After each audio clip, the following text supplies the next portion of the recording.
নমস্কার বন্ধুরা, আমার চ্যানেলে আপনাদের স্বাগত জানাই। আজকে আমি আপনাদের বানিয়ে দেখাবো মশলা পমলেট ফ্রাই। তার জন্য আমি আগে একটা মশলা বানিয়ে নেব। একটা মিক্সির বাটি নিয়েছিলাম, আদা নিলাম, রসুন নিলাম,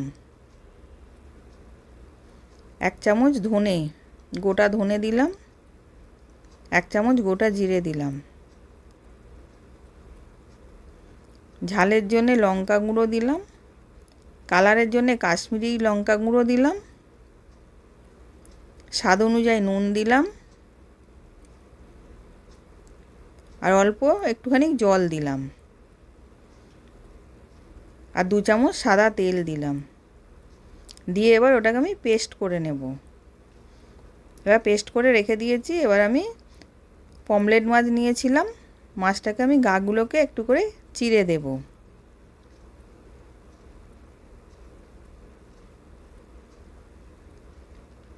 এবার গাগুলো মাছের সব চেরা হয়ে গেছে। এবার ওর মধ্যে আমি মশলাটাকে দিয়ে দেব।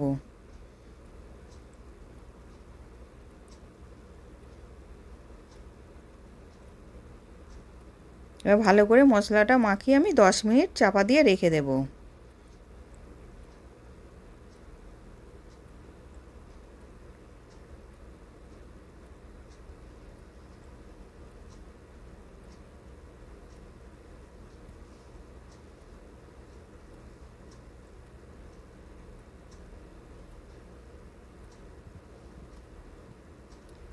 এবার ওর মধ্যে আমি লেবুটা প্রথমে দিতে ভুলে গেছিলাম, এখন লেবুটা দিলাম। দিয়ে ওটাকেও ভালো করে মাখিয়ে নিচ্ছি। মাখিয়ে এবার 10 মিনিট চাপা দিয়ে রেখে দিলাম।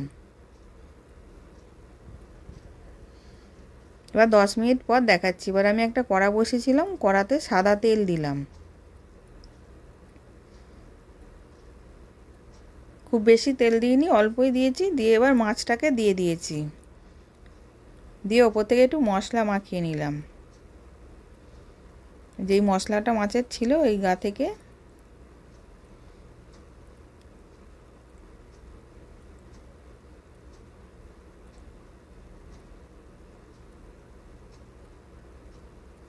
এবার আমি আরেক দিকটা উল্টে দিলাম।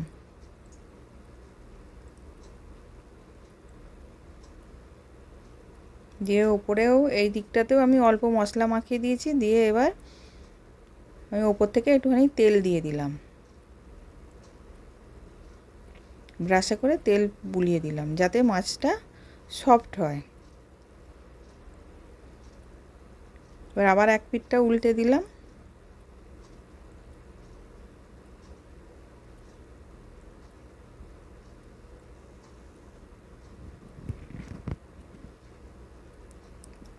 এবার আমি অল্প একটু কারি পাতা দিলাম যাতে সুন্দর গন্ধ হয়।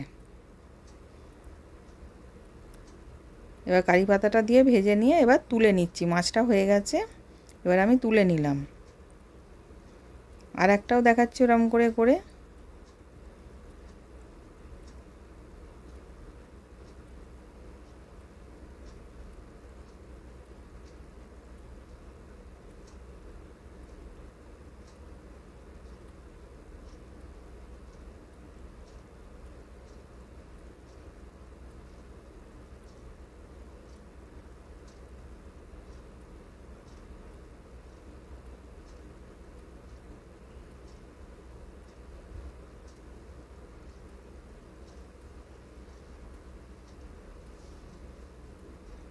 এবার এর মধ্যেও কারি পাতা দিয়ে দিলাম। দিয়ে ভালো করে ভেজে এবার আমি মাছটাকে তুলে নেব। এবার এই মাছটাও ভাজা হয়ে গেছে, এবার আমি তুলে নিলাম। এবার রেডি হয়ে গেছে। নতুন নতুন রেসিপি দেখতে লাইক দিয়ে ফলো করে রাখো। আশা করছি ভিডিওটা ভালো লেগেছে। আমি হাজির হব আর এক নতুন রেসিপির সাথে।